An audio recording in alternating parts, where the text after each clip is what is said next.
Welcome to the Campfire. This is a platform that's designed to help us all find inspiration and real deep connection and roots through our stories. And as we're all navigating these uncharted waters, we're going to continue to use our platform to shine a light on what's beautiful in the world. And something I've been thinking about lately is, moments when we experience these, moments that are magical, and we all have those. But just because we have magical moments doesn't mean it's magic. And there's real human beings and real stories that we can learn from. And I am so excited about today's session. And by way of introduction here, there is no way I feel qualified to introduce the guest today. So instead of me introducing her, I'm going to leave it to Anderson Cooper. Here you go.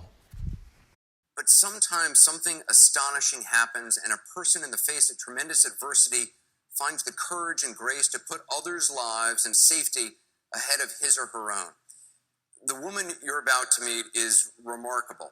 She certainly did what I just described. She did that and then some on the morning of August 20th, when a troubled 20-year-old man armed with an assault rifle and about 500 rounds of ammunition walked into the school where she works outside Atlanta, Georgia.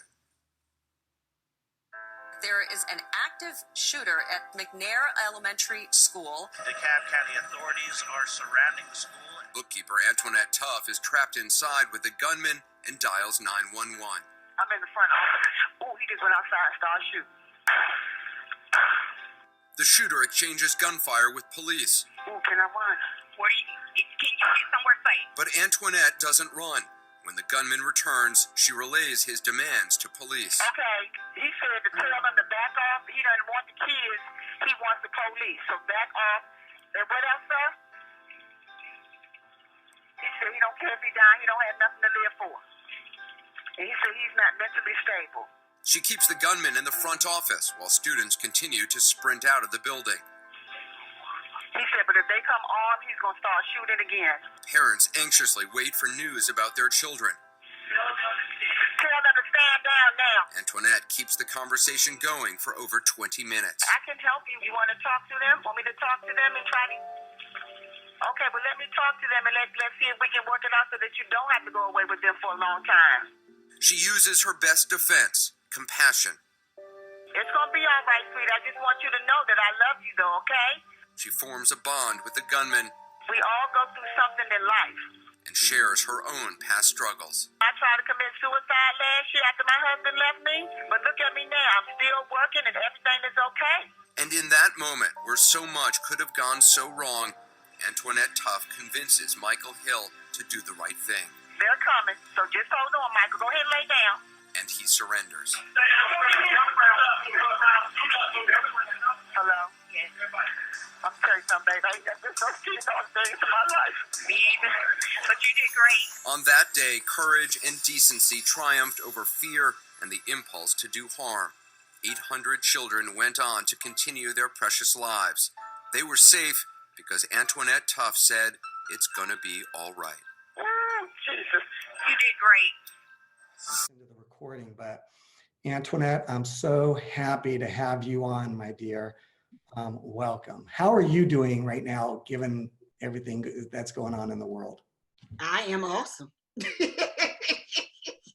I am awesome.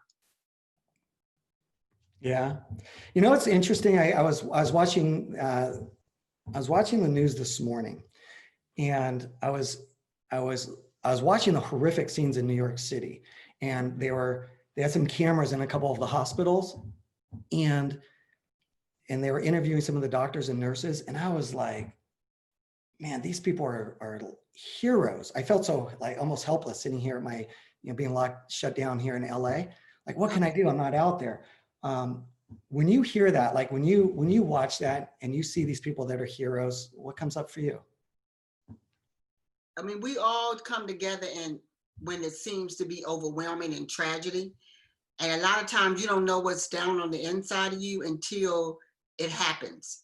And that's something that I learned actually on August 20th, 2013. But what comes to mind to me when I see it is to instantly go into prayer. Because you know that they're on the front line, and no matter what, lives are going to be taken, no matter what, innocent lives are going to be gone too soon. And there's nothing you can really do about it. And so in the midst of it, you can't service everybody, even though your heart bleeds to see that the person next to you, you know, you won't be able to save. Yeah. Well, I guess we're all, I mean, this adversity, some of us feel it. I don't know, it's so painful. I have to sometimes turn off the news in the last few days because my mind and my heart just go poof. But, you know, what my team and I were talking about different themes that we're going to have for each of our campfire episodes. And we came up with just the idea of adversity, because we're all dealing with adversity. And then we labeled this thing, adversity, I think it was adversity through power, or fueling, finding our adversity, channeling our adversity to create power. And you corrected me actually when I shared that theme with you. You remember the word you used? Triumph. Yeah, channeling our adversity. And when I think about the heroes, you know, that are like on the front lines today, like, does it seem weird to you when people call you a hero? Well, it seems weird because I'm not a hero. I was just at that time looking at a young man who was 20 years old, younger than my kids, crying out for help. And so we do what we need to do in the midst of triumph. You know, you don't go over and say that I'm going to save this person today, or you don't go over and think that you're going to be faced with an AK-47. Nobody knew that coronavirus was coming to our homes and to our neighborhoods and to our friends and family. What we do is we do the best that we can with what we have at the moment. And sometimes what that looks like works, and sometimes it doesn't. All right, well, let's talk about. You doesn't try. What was that? I said, but it doesn't mean that you don't try. All right, well, let's dig in, because I feel like some of us can watch things happen in the world and they look like they're these esoteric things because they're just far reaching, or they're just like that. The enormity of something or somebody doing something heroic seems like, you know, I often feel like, for me, like, how do I channel that? And so I want to talk about this. I don't know if everybody knows who you are. And I want to ask you about that incident. So about 8 months after Sandy Hook school shooting, young man with the AK-47 and about 20 rounds of what we thought was rounds of ammo. I thought it was 20, right? It was 500. He had them in his book bag, but he was only 20 years old. So when you come back and you see this kid standing in front of you, you don't ever think that you're in danger. You don't ever think that right now that your life could end, even though he's walking with his AK-47 fully loaded, allowing me and the teacher that was in the office with me that we were all going to die. We had just seen innocent lives taken 8 months before that. And so you're hoping that this is not going to be you, but you don't know if it's going to be you, because he's walking to and fro in the front office with his AK-47, allowing us to know that we're going to die. And so when you're actually thrust into an actual situation and you don't know how you're going to come out of it, then you got to go back and say, can I survive this? Or what does this look like? Or how do I survive it? And sometimes you don't always have time to digest it. It goes back to this Cobra. We didn't have time to digest it. It was one day we were all working, going about our everyday lives, going to the beauty supply place, getting our hair done, the salons and all that, the barber shops, and, you know, nails done, sitting in the salons. And today we can't even go get our toes done. So it's, you know, so it hits you like that. It's the unknown in our lives. Well, and that's what we have to always look at and see, how do you deal with that? Right. But from what I understand, you weren't even supposed to be in the front office that day. No, I was actually the bookkeeper. I was actually relieving the secretary for lunch. And so what happened was, and how many of you are, and I know some of your audience can be able to contest to this, when we go to take our kids to school, right? We go take our kids to school and somebody comes behind us, another parent, and you just kindly hold the door open for the parent. Not knowing that, is that parent armed with an AK-47? Is this parent a safe zone? And so that's what happened and how the gunman actually got into the school. Another parent held the door open for the gunman to come into the school. So the next time y'all go to school, don't you hold that door open. Don't do it. Uh-oh, you're from the South. You practice hospitality. You always correct me when I misbehave. I don't know about that, but from what I remember, just before that, you had received like your own, bad news or in that moment. Well, I had gotten a phone call from the bank wanting $14,000 in 7 days. But I don't think they got the memo that my husband had just left me after 33 years. The man that I had been with since I was 13 years old. I was 46 at the time. And so already in a downward spiral myself, I had tried to commit suicide 2 days before that. It wasn't my first time, but it was my last. And if I had it to do all over again, I would do it again because it helped me save over 870 innocent children, staff and parents on that day. Yeah. Can I ask you why? What was going on a couple days before? Well, I was trying to figure out how to survive without my ex-husband. I didn't know how to do that. I didn't know how to live without the man that I had been with all my life. So it was like, okay, how do you come back and say, it's all right to be by yourself? I had never been by myself. I had never slept by myself. Y'all, I didn't even have a Georgia Power electric bill in my name. Everything was signed up to Mr. and Mrs. Tuff. And so when you're in that position, then it allows you to be able to try to figure out, how do I survive? And so for me, it wasn't good because I just didn't know how. I didn't love myself at that time. But I can sure tell you I love me today. So, yeah. Yeah. Why do you say that? Why do I say I love me today? Because what I had to do, Ben, and one of the things that I teach when I do my presentations is that I had to introduce me to me. I had to say, Antoinette, meet Antoinette. I had to look in the mirror and introduce myself to myself because I didn't know who I was. But how many of us that are spouses on here and you go into a marriage, whether female or male, and you soak up the relationship in the marriage, and in the process of it all, because you're trying to become one, you forget who you are because you were two separate people becoming now united as one person. But how many of us, one goes over, one does more than the other, and so what happens is there's no equal so that you can balance out to know that you're two separate people. And so the person that's going more than the other one, they wind up putting 90%, where the other one may put 10% more. And so you're trying to figure out in the process, who am I? And so for me, that's what I did. I put more into my marriage. I remember, give you an example of why I said it so you can understand. I remember through all this, one of my friends asked me when me and my ex-husband first separated, they said, Antoinette, what you like to do? And I was like, that's a good question. And I couldn't answer it. And then they came back and they said, well, what does, and they named my ex-husband, and they said, what does he like to do? And I was like, oh, he like to do da-da-da-da-da. I had this long list. And then they named both of my kids, and they was like, well, what do they like to do? I was like, oh, yeah, they like to do da-da-da-da. So I had this long list. And then they said to me, then do you see what the problem is? And I still didn't get it. I was like, what? And they was like, you can tell me what everybody in your house like to do, but you can't even tell me if you like seafood or not. Now I can tell you what I like to do. Yeah. I don't know. I wonder how the incident changed you to come into your own. I don't know. I think about where I'm at in my life, and this, everything that's going on in the world right now is people talk about it being like a reset for humanity. Like maybe it'll be a reset.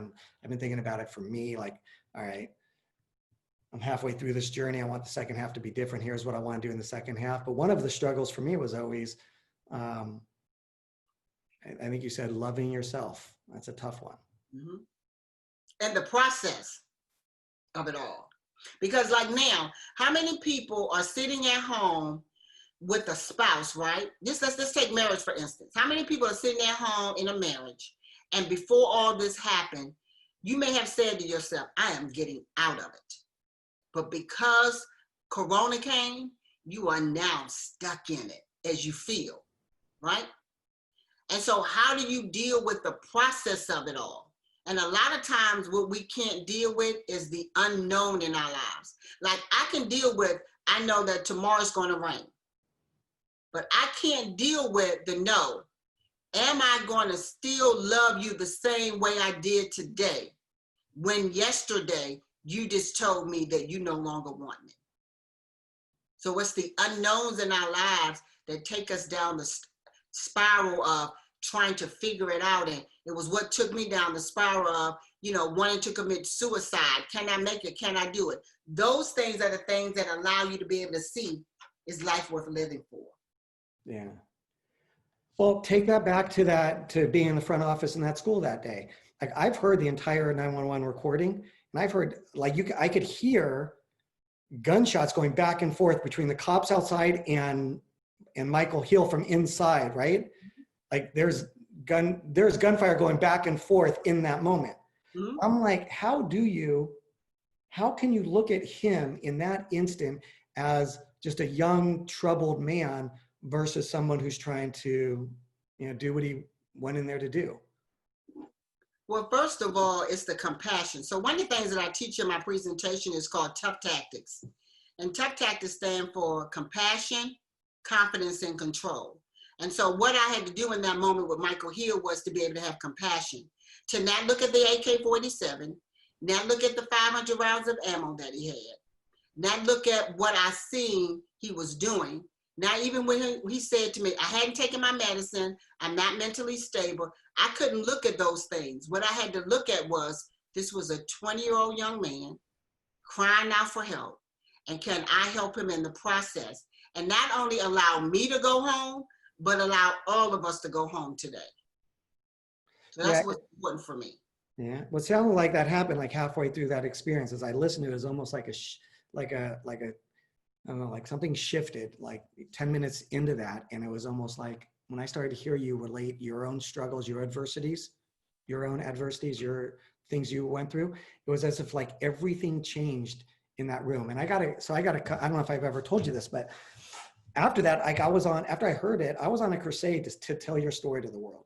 Like, I look at the way we deal with corporate America, and it just feels like we're all holding guns up to each other. Like, we all have our guards up and we're just on, it just feels that way, at least I don't know, it's more than the workplace. Like, we all have our guards up. And I was telling your story one day to somebody. I was like, you got to check this out. So that's what I was doing for the 3 or 4 years before I met you. And I played the audio recording for a friend. And I had talked about how through that experience, you got him to put his gun down. Because that's how I originally made sense of it, okay? Mm-hmm. And my friend said to me, you're missing the point, Ben. I'm like, what do you mean? Like, I'm the one telling you the story. And she goes, you're missing the point. It wasn't that she got him to put the gun down. And she said, if you really listen closely at the very end of the recording, and the police come and arrest him, there's a point in your voice, like the tone of your voice, where you're almost like saying, don't hurt him. There's an aspect of even protecting him in that instant. And for some reason, that totally changed my perspective of like what's possible. And I'm wondering, did my friend have it right? Did you feel that at that moment? Well, first of all, Ben, the thing about it for me is, how do I create a psychological safe environment within the school? How do I come out and allow the kids to go home safe and not allow the gunman to know that while I'm talking to him, that they're going home? But how does he feel like his words and what he's about to say to me matters? And those are the things that we don't always do in corporate environments. We don't always make it to be a psychological safe environment, whether we do it here virtually or whether we do it in the workplace. How many times do we as owners, CEOs, managers, supervisors allow our employees to know that your voice matters? That whatever you're going through, I appreciate your good, your bad, the uglies, the crazies, all of that goes on in the workplace, that I hear you and I see you. So what helped me with the gunman was because all of the crazies, all of the he was going all of that was going on in the room. I allowed him to be able to know that his voice mattered. And so in that, how many times do we come in and see our employees because we know them and we have built a relationship with them and we've connected with them to be able to say, something ain't right with Antoinette today. That's not her normal. But what we do is we're so busy going into our little spaces, our little corner, and we forget to be able to ask Antoinette, how are you feeling today? And sometimes just the mere fact that you ask can be able to be the difference between life and death for somebody. So for me that day, I allowed the gunman to have a psychological, safe environment, but I also allowed him to be authentic to who he was, to be able to allow me to know that he could be okay and in that safety. Yeah. What do you mean authentic? Well, being able to say that he hadn't taken his medicine. He should have went to the hospital. You know, as he's going to and fro, he actually shot the gun in the room with me twice. Then he went back in the community and started shooting. And no one at the school at that time knew that I was going through a divorce. They didn't know what was going on because they never asked. They didn't know that I had tried to commit suicide several times. There was 2 teachers at the school at that time that knew exactly what I was going through. Out of over 50 staff members there, no one actually took the time to know that I was falling apart on the inside. And so the only difference between me and the gunman was he had a gun physically, I had a gun internally because I was trying to kill myself. So it's the same thing. That we were pain meeting pain that day. Wow. So what happens if you're not there? What happens if you're not going through? Now, I think about this all the time. I think about this as a parent, like, you know, the things I went through, how they shape me, you know, when I think about adversity or just any of the traumas that I've been through. And then I try to protect my girls from any kind of adversity or trauma. And I don't know, it's just such a difficult thing to, the only thing that's coming up for me is like, if you weren't there to go first with Michael Hill, he would have never been seen. He would have never been seen. But so for me, what I did is I went back into that school district and launched my own nonprofit organization. It's called Kids on the Move for Success, right? Yeah. But I also went back there, and those 2 teachers that are now principals and assistant principals, I went back to their school, and I wanted to give back to them because they gave back to me and helped save my life several times. But I also wanted to go back to that school district to be able to help other youth, because now how do I go back and not just allow that one day to be a day? How do I go back and allow multiple days every day to be able to support youth and be able to change their lives so that they don't become the next Michael Hill? And so one of the things that I do when I'm on the stage, I help adults. I allow them to be able to see in our interaction, like, how can you T-tag? Like, okay, Antoinette, what's T-tag? So T-tag is tough tactics, action, game plan. The only thing I did that day was had a game plan. I just didn't know that I had one. But how many of us, if we know that we have a game plan and we can figure it out before we have to get into trauma or before a crisis come into our life, and then we can be able to act out that game plan, it now takes out the unknown in our lives and help us to be in a comfortable place for ourselves. Yeah.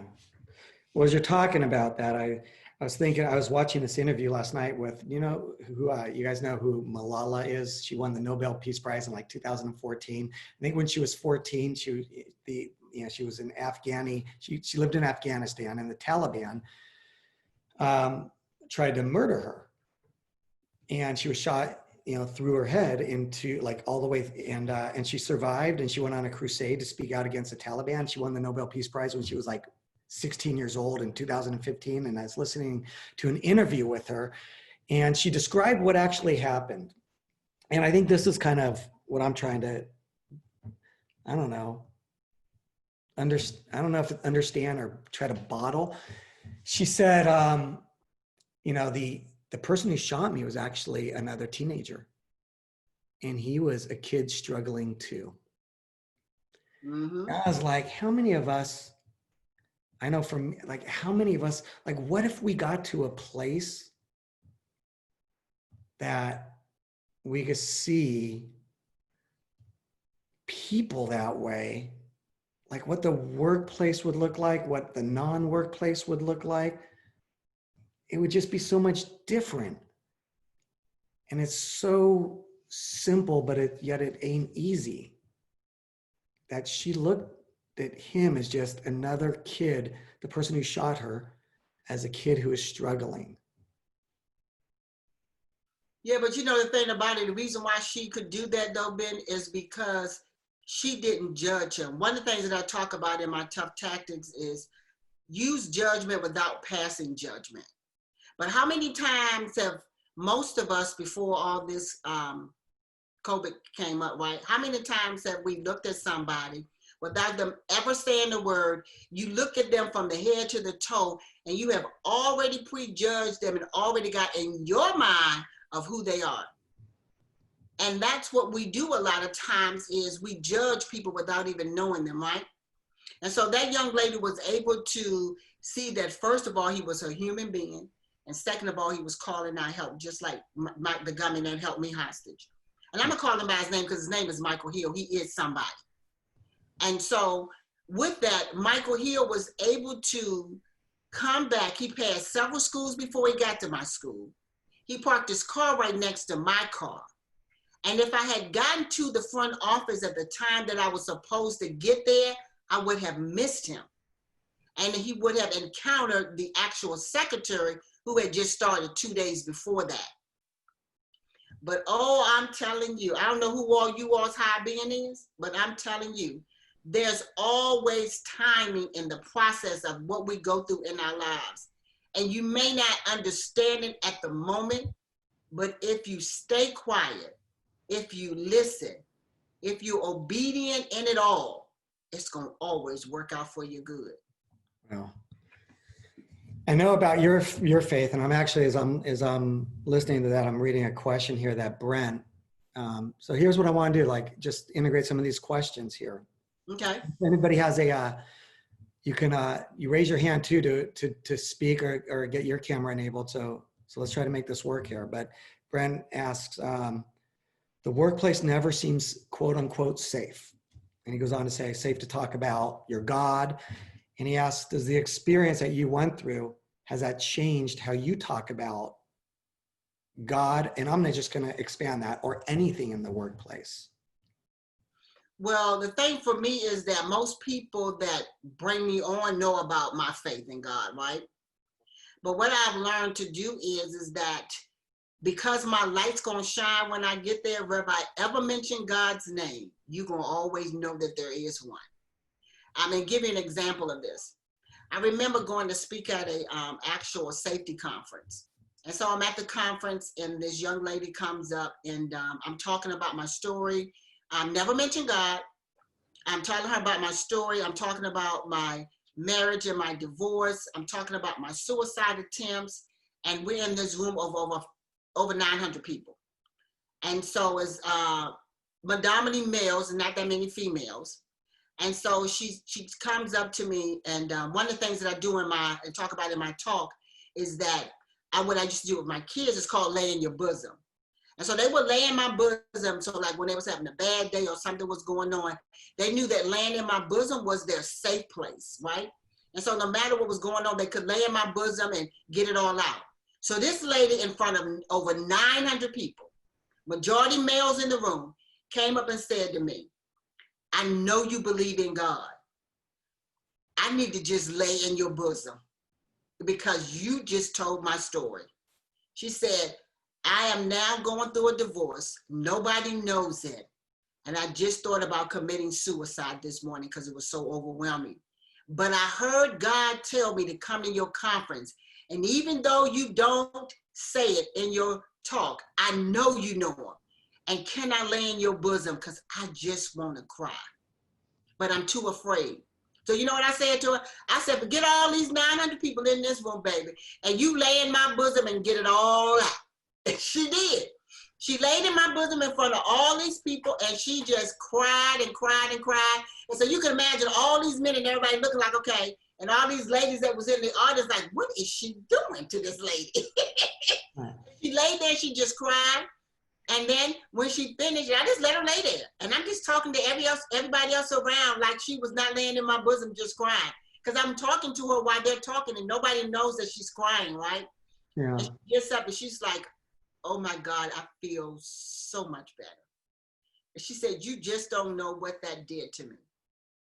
And so those are kind of some of the kind of experience that we experience when I do my presentations and my talk, is because at the end of the day, if I can change one person's life, they may not ever hear me say it, but the light that comes in when I walk in the room, then I've done what I needed to do. Yeah. So interesting. It got me thinking when I, about 12 years ago, I started Storyleaders as like a total accidental personal research project. I just wasn't into the thing I was doing. I took off. I had enough money to maybe last me like a year and a half. So I figured I had this runway, and I was, I started this research project with a mentor of mine.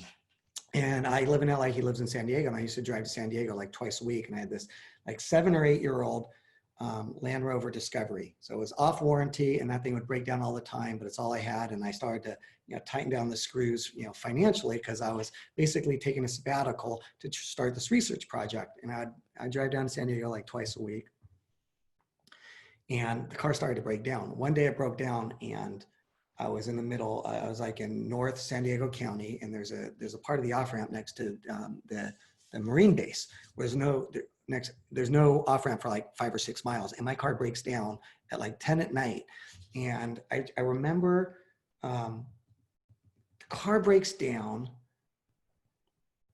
It's about a year into this project for me, so I'm running out of dough, and I'm thinking, man, and I kind of like, why is this thing happening to me? And I was just so angry, and then I had no money. So I called AAA. I had this person come with this tow truck. And he told me, well, if he tows the car, I had to figure out a way to get back to LA, like 2 hours away.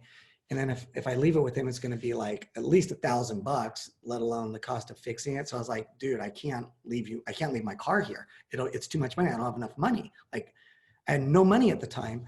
And I was like, I needed to get that car to LA, because if I got it to LA, it would at least sit in my driveway. I didn't have to worry about fixing it at the time, right? So I was like, I need to get this car to LA. And he's like, listen, how much money do you have? I'm like, I don't know, I have like $300. He goes, give me the $300. I'm going to put your car on my flatbed, and I'm going to drive it to LA for you for $300. And I'm guessing the gas alone is probably $100, maybe more. And I'm sitting there, and this guy is just riding shotgun in this beat up old tow truck. And I start telling him what I'm going through, and he opens up to me.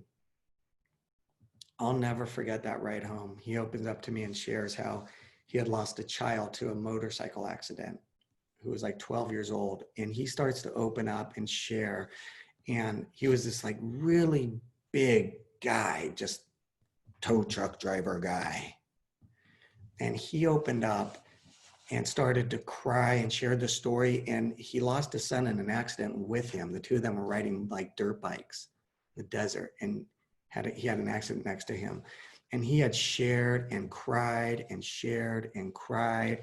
And I think about that ride home and what you got me thinking about, because you know that my faith is different than yours. I don't even know how to explain it, but it's not, going back to that question, it's like, why are we here sometimes? Why are we in the place? And I was like, I was supposed to be in that place at that time with my struggles. And him sharing who he was, I was imagining that he probably, I could tell by the way he let it out, that he never was like able to share that. I bet you he would have given me the $300 back, because that ride to him meant everything. So I don't know. I guess what I was thinking was, we're meant to be some places, especially when we're having adversity, because it's like sometimes we think we're the only ones going through some kind of adversity. Yeah, the thing about it has been, I know for me, when my ex-husband left me, I thought I was the only one who tried to commit suicide. I thought I was the only one that had a marriage that was ending after 33 years. I thought I was the only one that was the only one. And then when I got into it and started allowing God to heal me in the process of it and putting him first and me second, that was when I realized that how many other people was in the struggle, and the struggle was real. And I also think that God allowed me to be single because I never understood the single life. I had, had been with my ex-husband since I was 13 years old. So I went from my mom to him. So I didn't understand what that life was like. And now that I'm in it now, I'm like, oh my goodness, the struggle is real. Yeah. So no matter on what side you're on, whether you single or married, whether you in the house right now during Corona by yourself or with somebody else, the struggle is real. Well, it's like we always say, it's, if we're all in it, like, how do we embrace the suckiness of it? Here, I think it's Ty. Hey, Tyler, help me out here. Let's, I think it's Ty Will Cox is raising his hands. So if you can enable Ty, your camera. I don't know if you had a question or a story to share, but the floor is yours.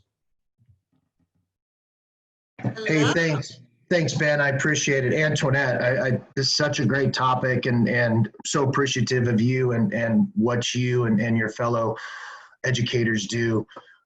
This just really brings, and Ben knows my story a little bit. I'm an alcoholic, and going through all of these discussions that we're talking about is just really reminiscent of all of the struggles that I went through, 6 years ago when I started to become sober and get sober. But, it's a lot like what you said, Antoinette and Ben, is that you're looking for a group to where you fit in. Mm-hmm. And I had such a stigmatism about Alcoholics Anonymous when I first went in the rooms. I'm like, yeah, I'm messed up, but I'm not messed up like those people are. Mm-hmm. But then when I sat down and I really started to listen to the stories, I found myself in every single story that everyone was talking about. It was amazing. And it lifted a weight off my shoulders, like the biggest weight ever. And really, I think the point of all that for me is that, and it's like you said, I thought I was the only person going through this. Mm-hmm. And you come to find out that you're not. And it's not just one or two people who are going through it. It's a lot of people going through the exact same things that you are going through. Mm-hmm. And what I found when I first got in the room, I was beat up. I was downtrodden. My wife was ready to leave me. Plan B was in motion. The whole bit going on. And I'm sitting there the first day in a room of, 100 people. And in this room, there was probably 1,700 years of sobriety in this room. And to listen to these people laugh and joke, and when you hear someone tell, like my first time, I heard someone say this really awful story, and you hear half the room laugh because they all had that same story. And they're here to talk about it today, living in a life that is blossoming and living for something other than yourself. And you said it, when you take yourself out of the situation and you make it about everything but you, is when you really start to get the inner satisfaction that you're doing the right thing. So I appreciate you. I appreciate your story, and just thank you for allowing me to speak. Thank you for sharing. Yeah, I think it'd be good. Coming off that, Pete Corris has a question, and I'm wondering, Pete, if you could enable your camera, and Tyler, if you could enable Pete Corris here. It's a question about how do we go first and share a story. Pete, do you want to both ask a question and share where you're coming from? See if you could enable your camera and enable your audio. So this gets to what Brent Brent was asking before, in the corporate environment and what you said, everybody's always at each other's throats, and there's some difficulty with that. And understanding the, you know, the idea of going first, and it definitely sounded like you did that, Antoinette, is do you ever need to ask permission to go first, or is that just the way you should live your life, including the corporate environment? Well, one thing I would say to you, Pete, it depends upon who your CEO and what the actual rules and regulations, because sometimes when you're working for someone else and go first, then they could take it as you're trying to step on their toes. So I would say, first of all, make sure that you're not in that kind of environment when you're looking like you want to go first, right? But then on the other hand, now it is that how do I then, if I feel uncomfortable about going first, how do I be authentic in who I am, right? But then also allow my boss to know that I got ideas, and you know, this is a psychological safe environment for me to be able to share. And so I would make sure that first of all, that you're in that place to be able to share. Because sometimes in sharing, if it's not one, then it could be more harmful for you than a pleasure. Yeah. Know what I wonder about, and Pete, I'm wondering what your take is on this one. Think about the relationship between like trust and vulnerability, right? Like, I know for me, what I used to believe was I needed to have trust to be vulnerable. And then I'm wondering like, whoa, maybe I had it backwards all these years. And maybe through my own vulnerabilities, I could work to build trust. And the way I started to make sense of it was like a ladder. Like if I could go first, going first to me is just, you know, taking a step in. I mean, Antoinette, like I think a lot about that when I hear you say, my husband left me after 33 years. I wanted to commit suicide. Like I heard that on the 911 recording, but I never heard you ask for permission. I heard you just being authentic in the moment. Almost, it's like, what's that, the way the Dalai Lama describes the difference between empathy and compassion, which I think is a really, really big one right now. He describes empathy, using this as an example. Imagine being on a trail, you're on a hike, and on the trail, you see somebody on the ground in front of you, and they're lying there in a lot of pain because they have a big stone on their chest. A stone fell and landed on their chest, and they're having a hard time breathing. You look at that person and you feel their pain. Mm-hmm. That's empathy, to feel what another person feels, right? Compassion is to have that empathy first, but then to have the wherewithal to take the rock, the stone off the person's chest. And I think about that, the difference between empathy and compassion. Empathy is to be able to see somebody and feel what they're feeling, but it's so easy to look away.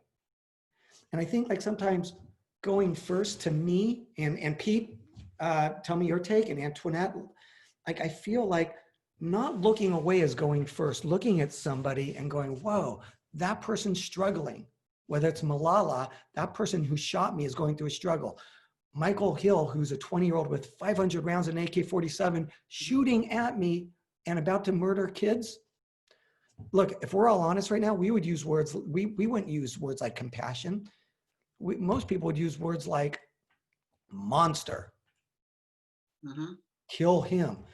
And I feel like maybe going first is an aspect of, can we look at somebody and like, look, I'm no moral authority on this one because there's some people right now that are keeping me up at night.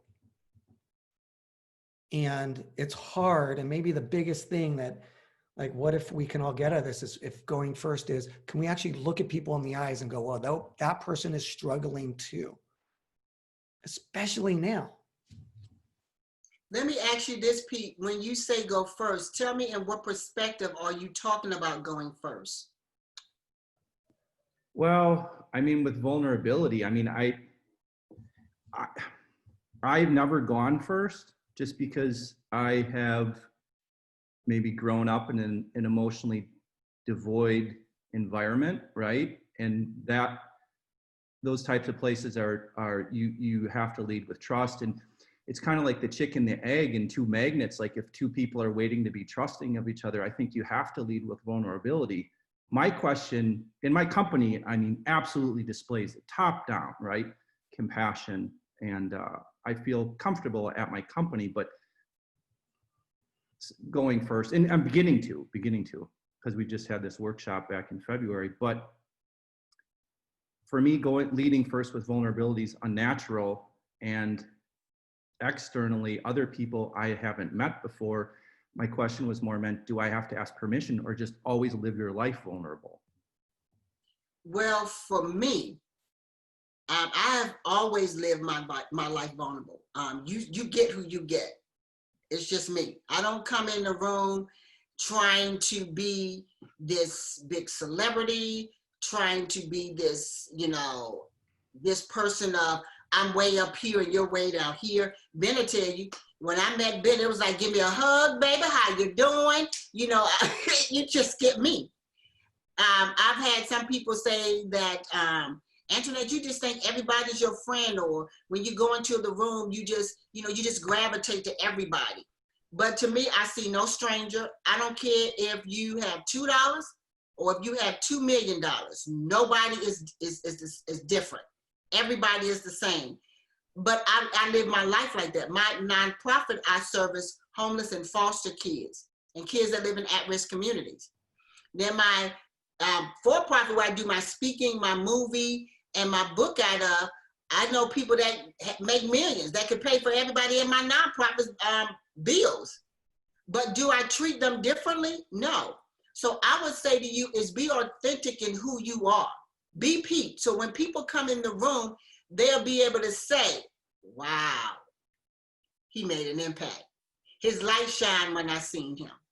And so when you do that, it's not about going first, going second, or going last.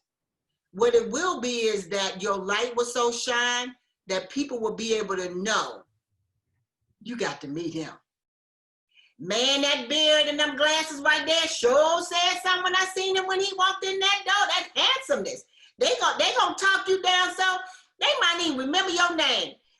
Did you see what he had on today? Girl, he sure walked the room. Now you might get a little bit more attention than you wanted, but you're gonna get some. So don't look at if I'm first or if I'm second or where do I go. Just be you. Just be you, and whoever it's for is going to gravitate to you, and whoever's not supposed to get it won't. And know that everybody's not going to love you. Everybody's not going to accept you. I don't expect everybody to accept and love me. But what I do know is this, and one thing I've learned through it all, is not about being first or last. I know what my assignment is, I know what my destiny is, and I know what my purpose is. And that is this. Every day when I get up, no matter what I do, I know I'm going to change somebody's life, and I'm going to have saved somebody's soul. And I don't ask God, how do I do it, what I'm going to do? Because since August 20th, 2013, I have worked for nobody but God. So when I walk in rooms, I'm not trying to be first, second, or last. I'm trying to go in on my assignment. And can I walk out to that to be my destiny? Yeah. And so when you flip it like that, then you won't be trying to see if I make this decision, is it going to be a rejection? Yeah, thanks. Hey, you can stay on, Pete, and Brent wants to ask a question here on video, so enable Brent right now, and if we can get this thing to work. Brent, where are you? Enable your audio video. Cool. Hey. Hello. How are you? I'm awesome. I am too. I'm glad I met you. So I dragged my sons and my wife in here, but they don't want to be on TV, I guess. Come on, girl power. You got to get on TV. You can't let me be the only female. Come on here. So I thought it was really, really important that they were here. They don't even know your story. They don't know anything about you.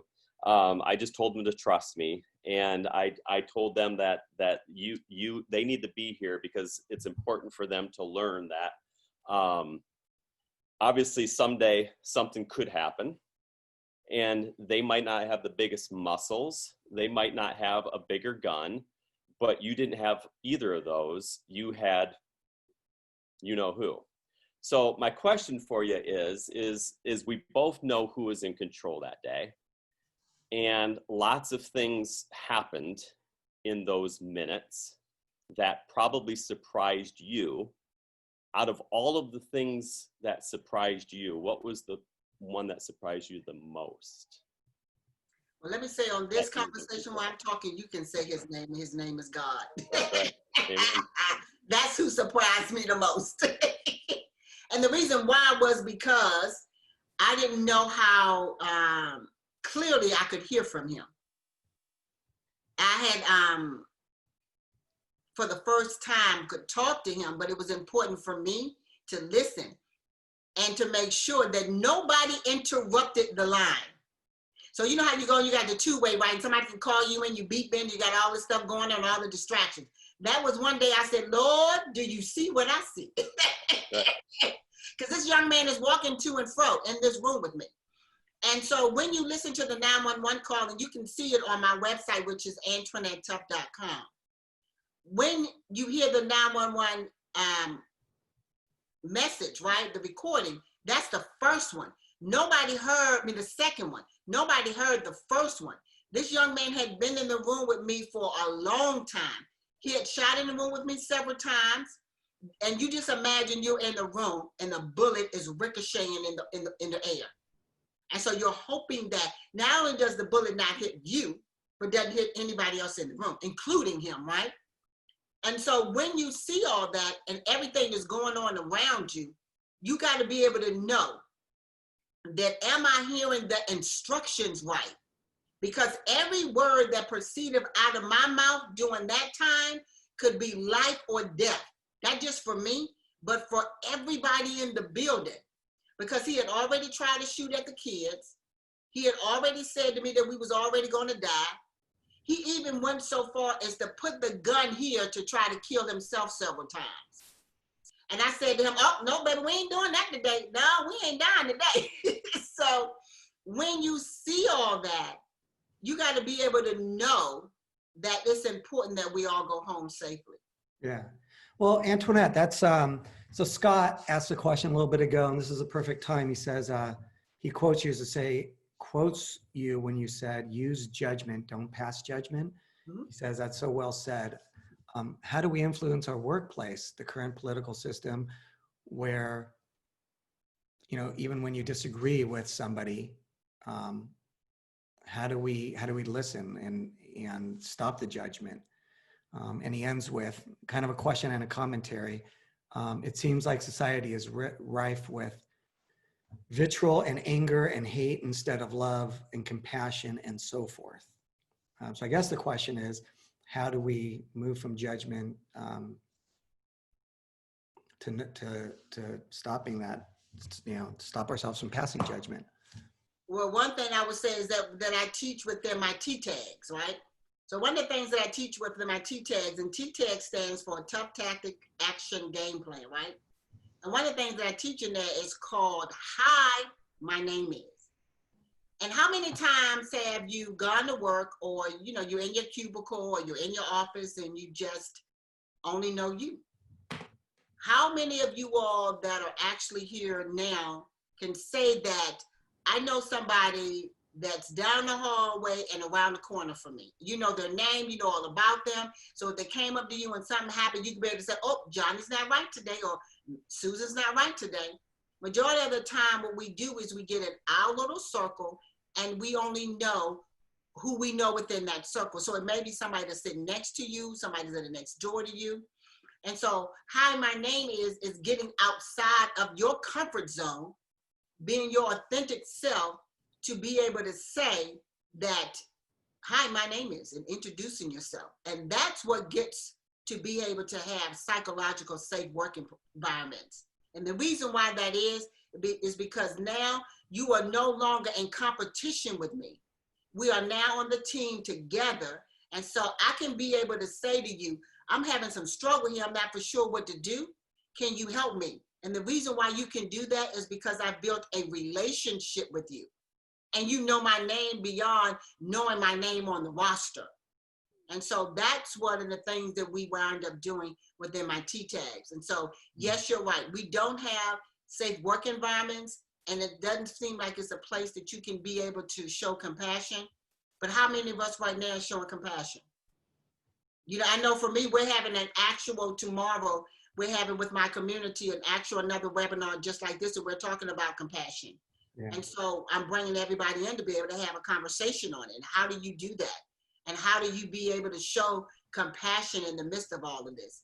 How many of us just went to our next door neighbor who's a single mom and she didn't have any food? Did you know if she's single? Did you know if she has food? It's different ways to show compassion in what we're going through. Didn't always have to be in the workplace. Yeah, yeah. Gavin, you raised your hand, so you want to jump in right now on this one. You want to enable your camera? What do you got? Yeah, my camera, I hope you can hear me. I'm in the car, so I don't know if it'll let me enable my camera. But my question is, so we're talking about compassion, and I'm finding it hard.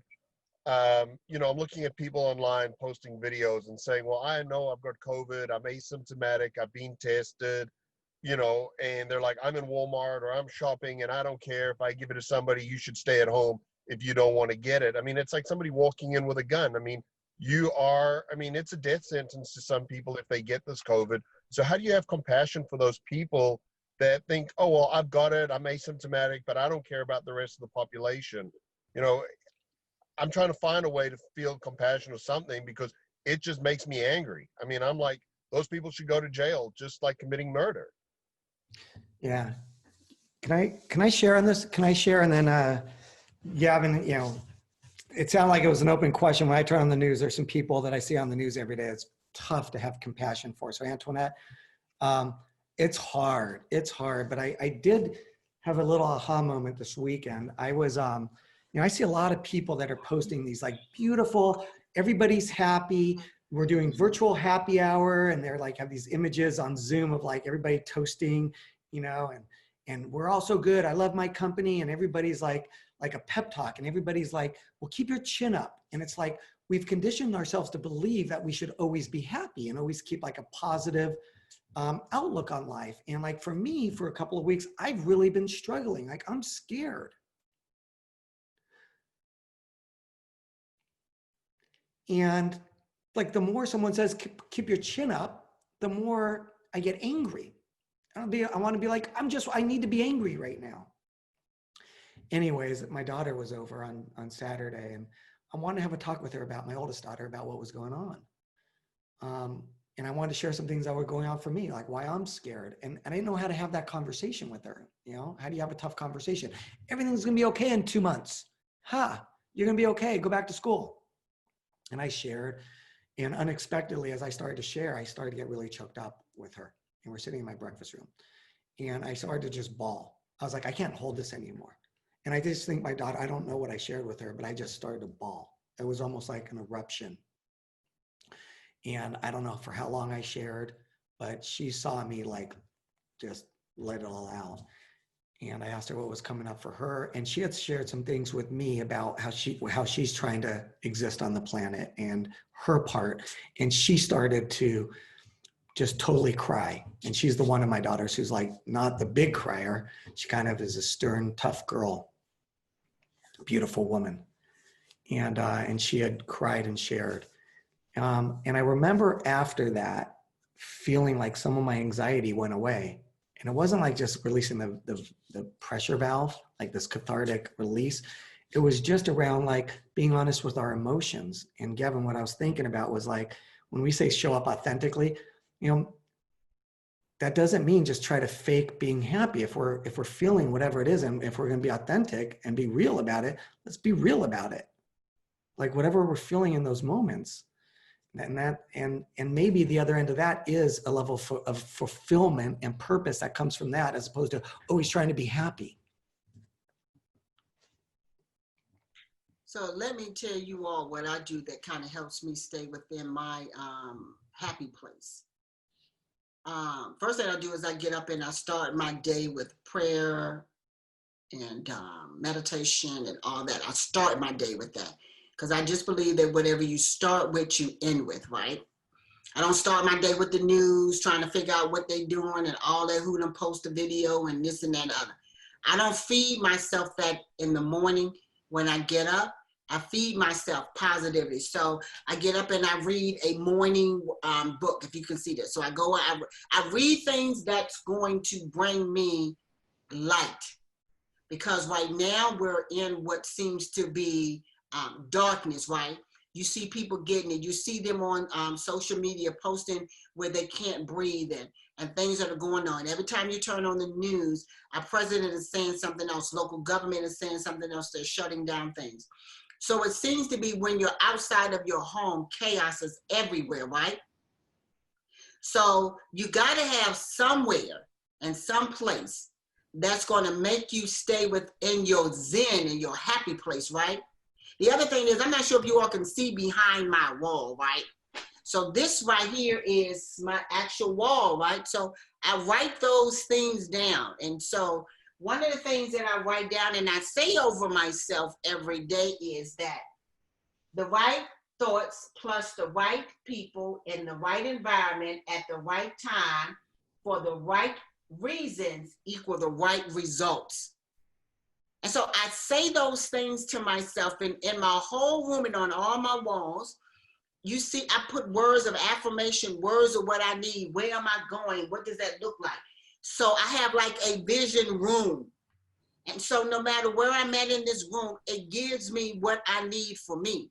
And so when I feel like I'm in that place, then I go into this in this room. The majority of my day, I'm in this room so I can see where I'm going, so I can see what I'm doing and all of that. The other thing that I do is say, according to God's word, I don't belong to you anymore. My family doesn't belong to you. My health doesn't belong to you. My ministry doesn't belong to you. My money doesn't belong to you. I'm with a different kingdom now, and back off in Jesus' name. I got to say things to myself that's going to get me in a place and keep me in a place of a happy place. Because we can all go about seeing what we see and what's going on and get in it so quickly. Yeah. And once you get in it, and it's hard to get out. Well, and so what I would say to you, Galvin, is that when you're looking at those things and you see people doing that, I've seen a video where somebody went into one of the grocery stores and spit on the vegetables, and they did all kind of craziness. But you got to ask yourself, what was going on with them before they did it? And if you go back and look at it, there was something going on prior to them doing that, and they was not in a happy place. And so all you can do for them at that time is give them positive words, because saying anything else, it's not going to make any difference. And you're going to always have happy people and people in our lives at all the time that are not going to be happy. But you make a decision, which one are you going to be? Yeah. I remember when you came to California and we had met and we were doing a session around your charity. Mm-hmm. I don't know, about a year or two ago. Yeah. And you had said, all right, Ben, come join me with one of my faith groups, one of my prayer sessions. I was like, okay, when is it? And you were like, it's at 6 a.m. I'm like, sweet, no problem. I get text from you at 3 a.m. and you're like, Ben, where are you? And I'm like, well, you said this prayer session, and it's not part of my habit, but is at 6 a.m. You said, yeah, East Coast time. And I asked you, like, do you do that every day? And you said yes. And when you travel to the West Coast, you woke up at probably 2:30 to do that session for other people at 3 a.m. And I guess the reason I thought about that is, like, I feel like I'm lazy with things. Like, I need to put more reminders. One of the things that I want to leave with, and then I'll let you share anything you want to share at the group. I only have one tattoo. I'm not a tattoo guy, but it's, Abby and Zoe, my daughters, on my right bicep. And I was never going to get a tattoo, but if I was going to get one, it's going to be my daughter's. And I always joked around. I said, if I get a second tattoo on this arm, it's going to be your name. And the reason it's going to be your name is because what I want to do is, like your vision board, is always have reminders of the things that will make me better, putting my values into practice. So when I have a tough situation and I don't see compassion in another person, I'm mad at them, I would say to myself, what would Antoinette Tuff do? What would Antoinette Tuff do? And to me, it's both literal and it's a metaphor for me. It's like, it would be to look at another person and say, that person is going through something. What are they going through?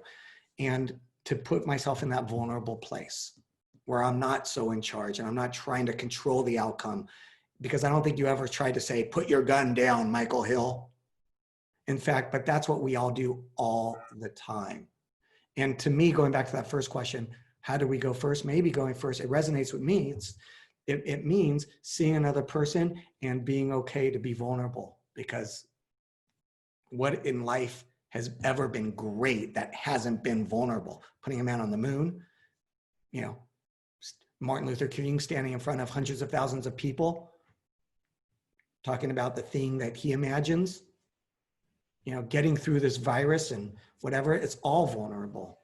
So I love you and appreciate you immensely. How about some final words? We have a couple more minutes. We're going to sign off at 15 after the hour. So you have the forum here. What would you like the world to know?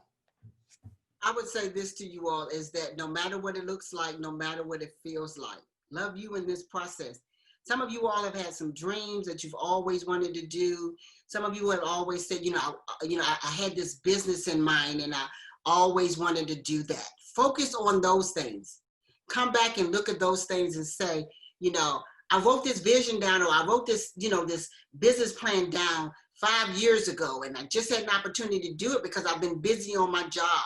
Go back and look at those things. Go back and look at those things of, I got an elderly lady that's right beside me who doesn't have food and she needs a loaf of bread. Look at those things, how you can support and help each other and all of that. Stop watching the news so much. Don't allow yourself to get in that downward spiral. This is a time now that's not going to last always. Go back and, like I say, T-tag somebody. Show somebody some tough love with a good old action game plan so that they can be able to know that you love them unconditionally. And then not only that, if you're at home, because everybody is, right? Go back and be able to love on your family. Go back and share some time with your kids and your wife and those that are in your home that loves you unconditionally, and allow them to see just how much you appreciate them. Yes. All right. That's what we're going to do today. T-tag somebody.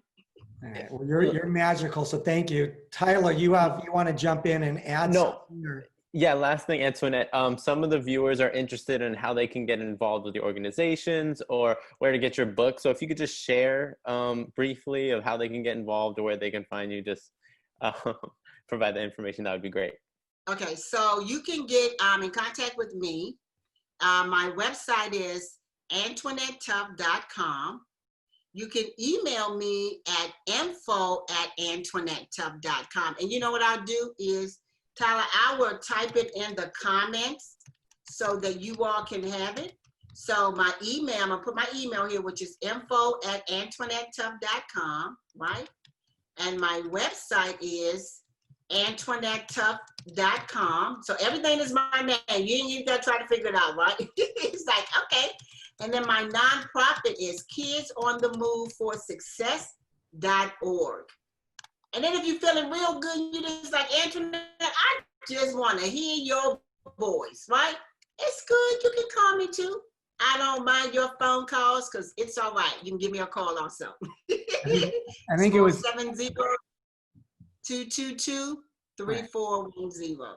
All right. Well, the words that you shared on that recording back on August of 2013 were, everything's going to be all right. Yes, everything's going to be all right, Ben.